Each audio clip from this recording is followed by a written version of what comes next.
Hello, welcome back students. BSc first year animal diversity. और हम बात कर रहे थे प्लेटीहेल्मिन्थीज के जो रिप्रेजेंटेटिव मेंबर्स हैं उसके कुछ जनरल फीचर की, जिसमें हमने बात की थी लास्ट में सिस्टोसोमा की। क्लियर है? आज हम बात करेंगे नया एक एनिमल है जिसका नाम है, आप परिचित भी हो, फैसियोला हेपेटिका। क्या नाम है? Fasciola hepatica. क्लियर है? तो जो फैसियोला हेपेटिका है वो फाइलम प्लेटीहेल्मिन्थीज से है। क्लास इसका क्या है? ट्रिमेटोडा। और जो ऑर्डर है वो डाइजीनिया।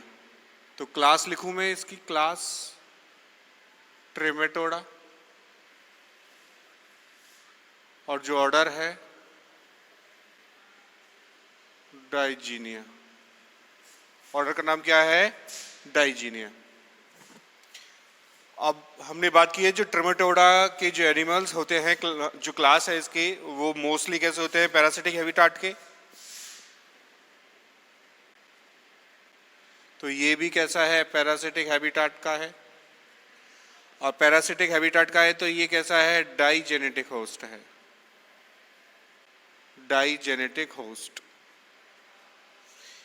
यानी अपना जो लाइफ साइकिल है उसको कंप्लीट करने के लिए इसको किसी होस्ट बॉडी की जरूरत होगी, किसी दूसरी के ऊपर डिपेंड रहेगा, दूसरी कोई बॉडी होगी। और वो जो लाइफ साइकिल है वो लाइफ साइकिल 2 होस्टों में कंप्लीट होती है। 2 होस्ट्स आर एसेंशियल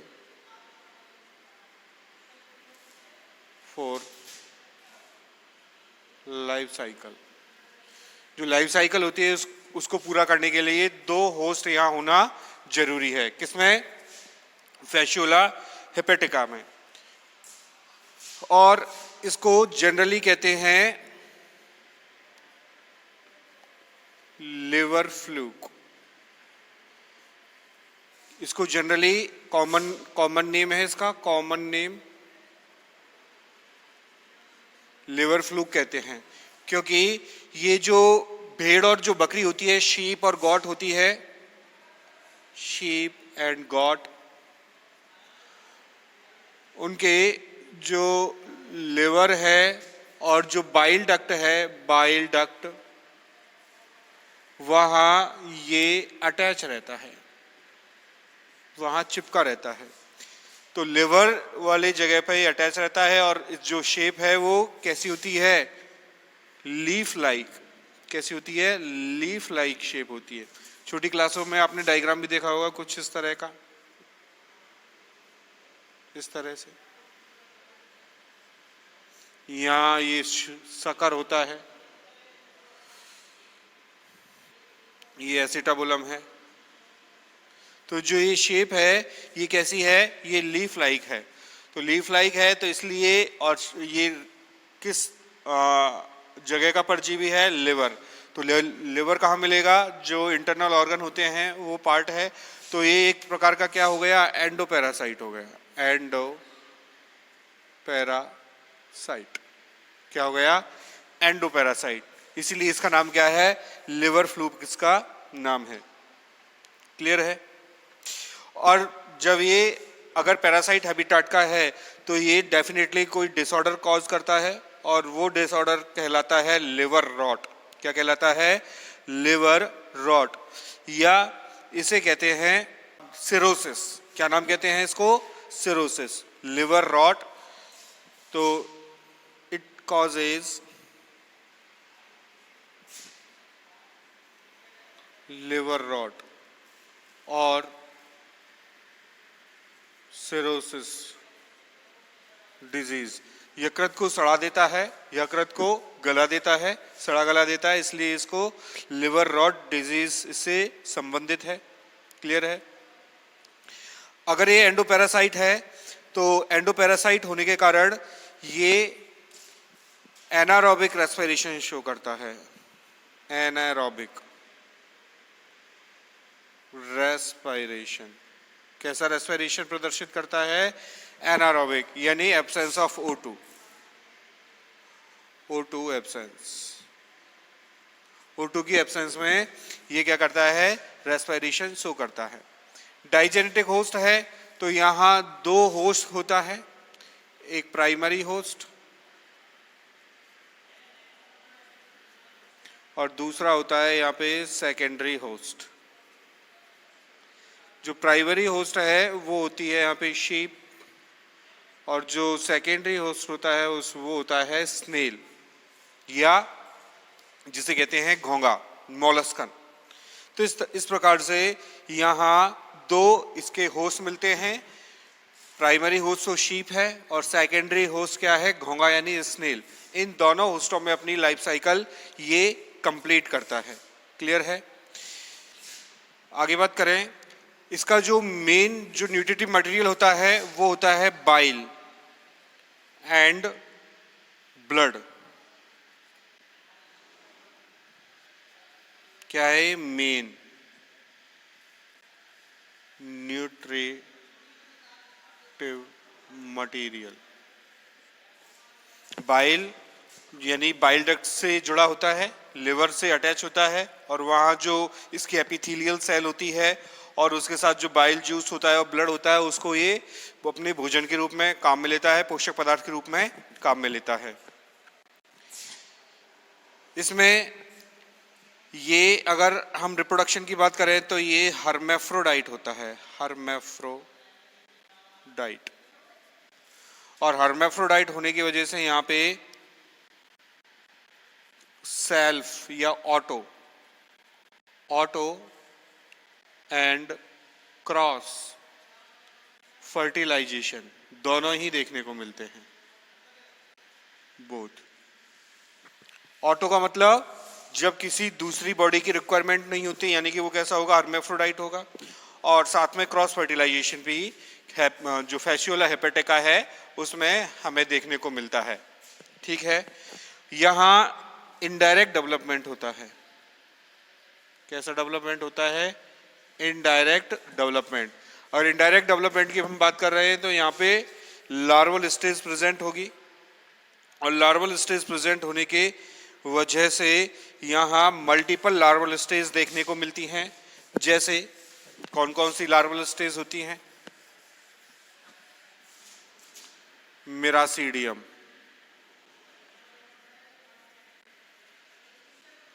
मिरासीडियम के बाद स्पोरोसिस्ट, स्पोरोसिस्ट के बाद रेडिया, रेडिया के बाद सर्केरिया, सर्केरिया के बाद मेटासर्केरिया।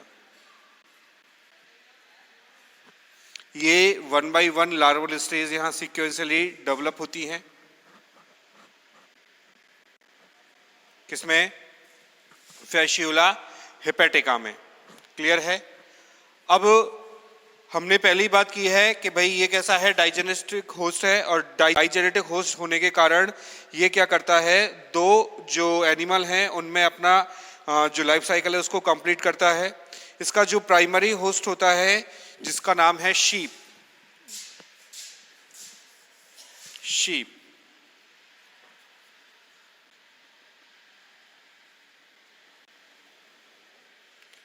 शीप इसके लिए जो मेटासर्केरिया है क्या है, इन्फेक्टिव स्टेज होती है, इन्फेक्टिव स्टेज। और इसके बाद में ये अपनी जो लाइफ साइकिल का दूसरा चरण है वो कंप्लीट करता है स्नेल में, तो सेकेंडरी होस्ट। तो सेकेंडरी होस्ट हो गया यहाँ पे स्नेल और यहाँ पे जो लार्वल स्टेज है उसका नाम है मिरासीडियम।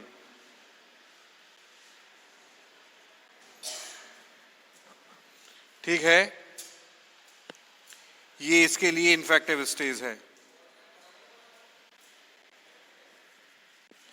तो इस तरह से जो मिरासीडियम और जो मेटासर्केरिया जो लार्वल स्टेजेस हैं वो किसके लिए, मिरासीडियम तो किसके लिए भाई, यहाँ पे लिखा हुआ है जो सेकेंडरी होस्ट है स्नेल उसके लिए।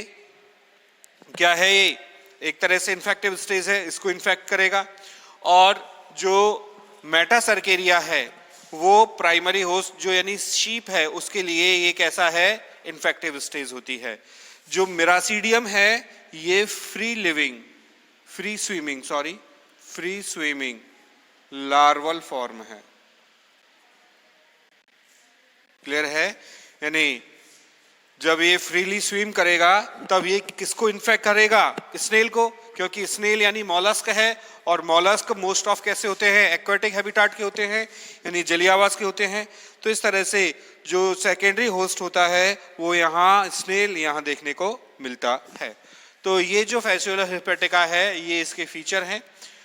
पैरासिटिक हैबिटाट का एंडोपैरासाइट है क्योंकि लिवर और बाइल डक्ट ऐसी जो स्ट्रक्चर है उनको इन्फेक्ट करेगा। डाइजेनेस्टिक होस्ट है, दो होस्टों में अपना जो लाइफ साइकिल है उसको कंप्लीट करता है, primary host, secondary host, sheep और स्नेल। लिवर फ्लूक भी इससे कहते हैं क्योंकि जो शीप और गॉट होती है उनके लिवर और बाइल डक्ट में ही अटैच हो जाता है और वहां से ब्लड और जो बाइल जूस है उसको न्यूट्रिशन की तरह काम में लेता है। ये एक रोग उत्पन्न करता है लिवर रॉट जिसे सिरोसिस भी कहते हैं। एनारोबिक रेस्पिरेशन करता है क्योंकि एनिमल के अंदर रहेगा जाके इनसाइड द बॉडी, इसलिए एंडोपैरासाइट कहा है हमने। बाइल जूस और ब्लड को ये न्यूट्रिटिव मटेरियल के तरह काम में लेता है। हर्मेफ्रोडाइट है यानी बाइसेक्सुअल नेचर का होता है। ऑटो फर्टिलाइजेशन तो देखने को ही मिलेगा और साथ में क्रॉस फर्टिलाइजेशन भी यहाँ देखने को मिलता है। इनडायरेक्ट डेवलपमेंट होते हैं और यहाँ पे मल्टीपल लार्वल स्टेज देखने को मिलती हैं जो सक्सेसिव फॉर्म में इस तरह एक दूसरे में चेंज होती रहती हैं। जैसे सबसे पहले मिरासीडियम, और जो मिरासीडियम है वो स्नेल को इन्फेक्ट करने वाली स्टेज है। इसके बाद ये कन्वर्ट होता है किसमें, स्पोरोसिस्ट में। स्पोरोसिस्ट के बाद ये कन्वर्ट होता है रेडिया में। रेडिया के बाद ये कन्वर्ट होता है सर्केरिया में और सर्केरिया के बाद ये लास्ट में कन्वर्ट होता है मेटा सर्केरिया में। और मेटा सर्केरिया के बाद ये किसको इन्फेक्ट करता है, जो शीप होती है उसमें प्रवेश कर जाता है घास वास के साथ जब, और उसमें ये इन्फेक्शन करता है। और इन्फेक्शन के तौर पे ये कौन सी डिजीज डेवलप करेगा, ये करेगा लिवर रॉट डिजीज। कौन सी, रॉट यानी सड़ाना, लिवर रॉट, या इसे क्या कहते हैं, सिरोसिस भी कहते हैं। तो इस तरह से फैसियोला हिपेटिका इन जनरल फीचर्स के साथ देखने को मिलता है। एक एनिमल और ले रहे हैं हम यहाँ पे लास्ट, जिसका नाम है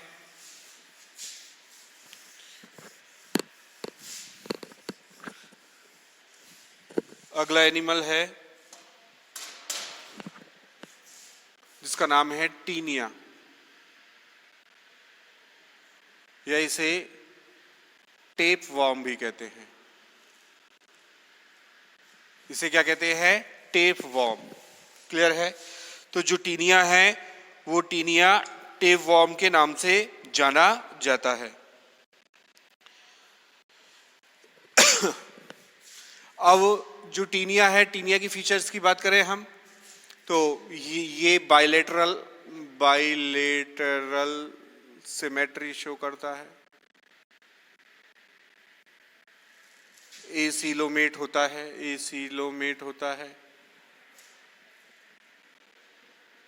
डोर्सो वेंट्रली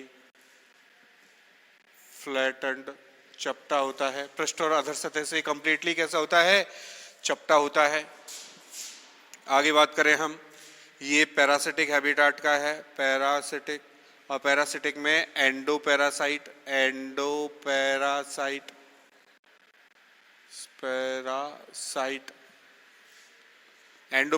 है। तो इसकी जो लाइफ साइकिल होती है, लाइफ साइकिल कॉम्प्लिकेटेड होती है क्योंकि मल्टीपल होस्ट यहाँ प्रेजेंट होते हैं, मल्टीपल होस्ट यहाँ देखने को मिलते हैं। जैसे हम बात करें टीनिया सोलियम की बात करें तो टीनिया सोलियम को यहाँ पॉर्क वॉर्म के नाम से भी जानते हैं क्योंकि ये जो सुअर का मांस होता है, जिसे यहाँ अधपका मांस या कच्चा मांस, जिसे क्या कहते हैं, मीजली पॉर्क। क्या कहते हैं, मीजली पॉर्क। उसमें ये इसकी स्टेजेस देखने को मिलती हैं। मीजली पॉर्क।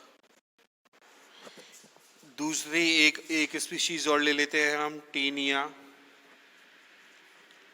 सैजिनेटा। इसे बीफ वॉर्म भी कहते हैं। क्या कहते हैं? Beef warm.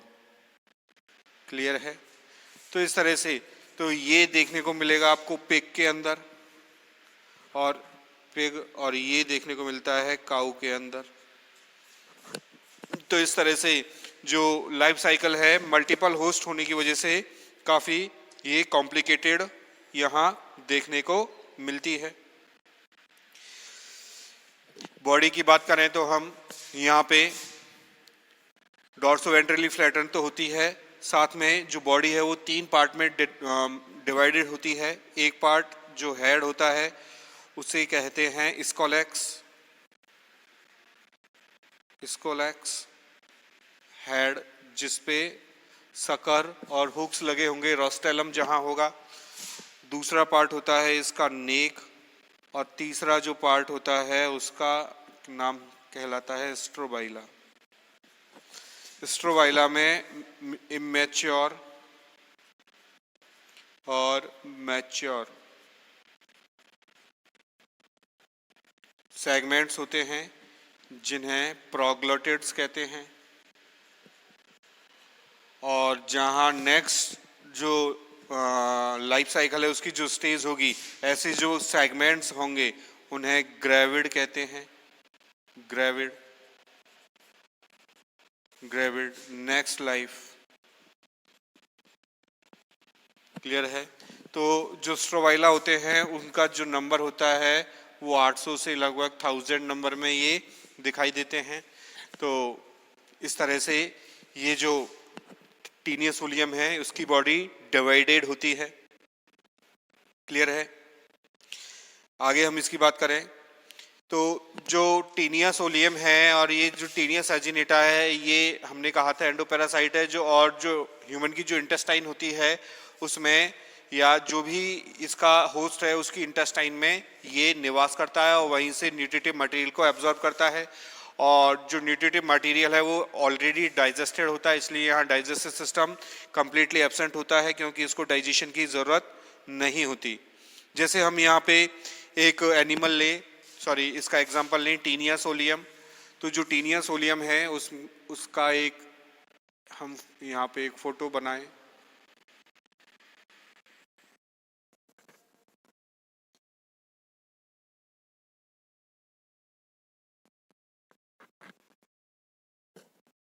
इस तरह से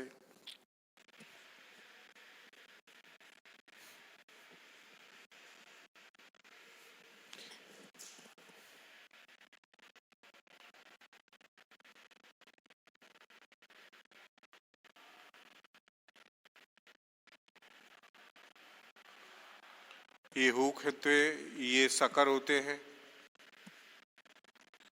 क्लियर है? तो ये तो कंप्लीट जो पार्ट है हेड का ये कहलाएगा स्कोलेक्स, ये जो पार्ट है ये कहलाएगा नेक, और ये पूरा जो एरिया है ये कहलाएगा स्कोलेक्स।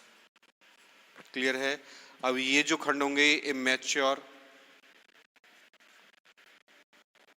प्रोग्लोटिड्स होंगे, ये जो सेगमेंट होंगे ये मैच्योर प्रोग्लोटिड्स होंगे, और ये जो सेगमेंट होंगे ये ग्रेविड कहलाएंगे। क्या कहलाएंगे? ग्रेविड्स। जनरल बात कर रहे हैं हम। तो इस तरह इनकी बॉडी पाई जाती है। अब इन हुक के द्वारा ही ये जो एलिमेंट्री कैनाल है, इस एलिमेंट्री कैनाल की वॉल पे अटैच हो जाता है, अटक जाता है, और सकर्स के द्वारा वहाँ से न्यूट्रिटिव मटेरियल क्या करता है? एब्जॉर्ब करता है, अपनी लाइफ साइकिल को कंप्लीट करता है। अब हमने बात की थी इमेच्योर और मैच्योर प्रोग्लोटिड्स की। इसमें बेसिक डिफरेंस क्या होता है?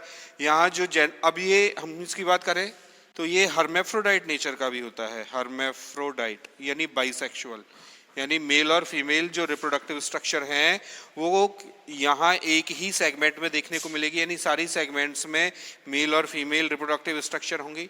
जब स्ट्रक्चर डेवलप हो जाती हैं तो ऐसे खंड को हम कहते हैं मैच्योर प्रोग्लोटिड, और उनसे जब फर्टिलाइजेशन हो जाएगा और नेक्स्ट जो लार्वल स्टेज है, जो एग है या लार्वा है, वो आगे जाके जो डेवलप होगा वो जिस सेगमेंट में डेवलप होगा वो सेगमेंट कहलाएगा ग्रेविड। इसलिए ग्रेविड में नेक्स्ट जो लाइफ है, नेक्स्ट जो प्रोजेनी है इसका, वो डेवलप होता है।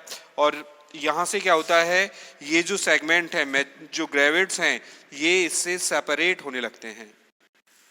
और ये जो सेपरेशन की जो प्रोसेस है, ये प्रोसेस कहलाती है एपोलाइसिस। तो एपोलाइसिस का मीन क्या हुआ, सेपरेशन ऑफ ग्रेविड फ्रैगमेंट्स या segments from the body of taenia solium. तो जो टीनिया सोलियम है, इसकी दो होस्ट हैं, टू होस्ट, एक प्राइमरी और दूसरा सेकेंडरी होस्ट। तो हमने पहले ही कहा था जो टीनिया सोलियम है इसे पॉर्क वॉर्म भी कहते हैं। क्या कहते हैं, पॉर्क वॉर्म। या ये पॉर्क वॉर्म है तो इसमें क्या होता है, जो सुअर का कच्चा मांस खाते हैं उनमें, या अधपका मांस खाते हैं उनमें, ये सेगमेंट्स उनकी उन ह्यूमन बीइंग के एलिमेंट्री कैनाल में एंटर कर जाते हैं।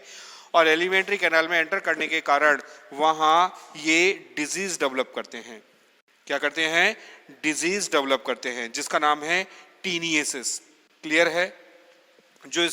तो इस तरह से अब क्या होगा, जो प्राइमरी होस्ट है वो तो होगा ह्यूमन, और जो सेकेंडरी होस्ट है वो होता है पिग। तो हमने पहली बात की थी, प्राइमरी होस्ट में का मतलब क्या है, जहां सेक्सुअल फेज पाई जाए, सेक्सुअल फेज ऑफ लाइफ की अगर सेक्सुअल फेज देखने को मिले तो उसे हम कहेंगे प्राइमरी होस्ट। और बाकी की जो फेजेस होती हैं डेवलपमेंट की, वो फेजेस कहलाती हैं, वो फेजेस आती हैं सेकेंडरी होस्ट में। क्लियर है। तो ह्यूमन का जो एक्सक्रीटरी प्रोडक्ट होता है, उस एक्सक्रीटरी प्रोडक्ट के साथ ये जो सेगमेंट हैं ग्रेविड, वो सेगमेंट कहाँ पहुँच जाते हैं, एनवायरनमेंट में पहुँच जाते हैं। और एनवायरनमेंट में जो ह्यूमन का एक्सक्रीटरी प्रोडक्ट है उसको एज ए फूड मटेरियल कौन काम में लेता है, पिग काम में लेता है। और पिग में ये ही ग्रेविड सेगमेंट आगे जाके पहुँच जाते हैं। तो ये आगे जाके जो लार्वल स्टेज आगे जाके पहुँचेगी, वो बाद में डेवलपमेंट के थ्रू नया क्या बना लेगी, जो एनिमल है टीनिया सोलियम का फॉर्मेशन कर लेती है। तो इस तरह से ये जो स्ट्रक्चर है हमें यहाँ देखने को मिलती है। अब हमने पहले ही कहा है कि यहाँ पे जो प्राइमरी होस्ट है वहाँ सेक्सुअल फेज पूरी होती है। तो सेक्सुअल फेज पूरी होने के कारण यहाँ पे जो लार्वल स्टेज हैं वो भी डिफरेंट टाइप्स की देखने को मिलती हैं। जैसे हमने बात की थी किसमें, अभी कुछ देर पहले फैशियोला हिपोटेका में। तो यहाँ भी जो लार्वल स्टेज हैं वो हमें देखने को मिलती हैं। जैसे एक लार्वा का नाम है ऑन्कोस्फेयर लार्वा, ऑन्कोस्फेयर। एक नाम है हेक्साकैंथ, एक नाम है ब्लैडर वर्म, या इसका एक नाम और है ब्लैडर वर्म का ही, जिसको कहते हैं सिस्टी सर्कस। क्लियर है। तो ये लार्वल स्टेज हमें टीनिया सोलियम में देखने को मिलती है। तो जो सिस्टी सर्कस जो स्टेज होती है, लार्वल स्टेज, वो किसके लिए इन्फेक्शियस है, ह्यूमन बीइंग्स के लिए। सिस्टी सर्कस,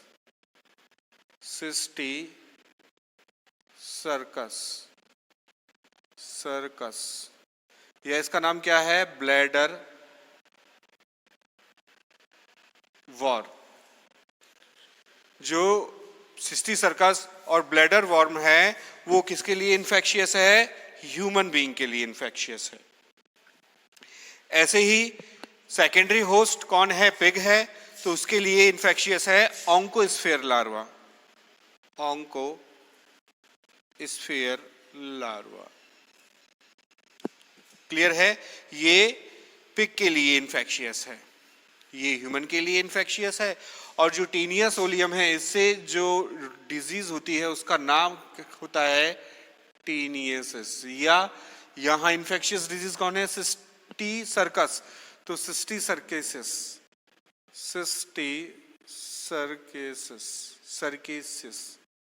तो इस तरह की जो डिजीज हैं वो हमें ह्यूमन बीइंग्स में एब्नॉर्मलिटी के तौर पे देखने को मिलती है।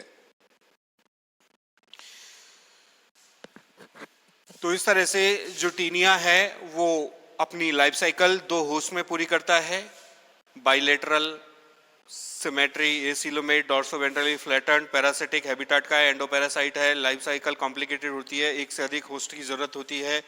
टीनिया सोलियम एक प्रजाति है जो अपनी लाइफ साइकिल ह्यूमन और पिग में पूरी करता है। दूसरी एक जाति है सैजिनेटा, वो अपनी लाइफ साइकिल ह्यूमन के साथ किसमें, काऊ में कंप्लीट करता है।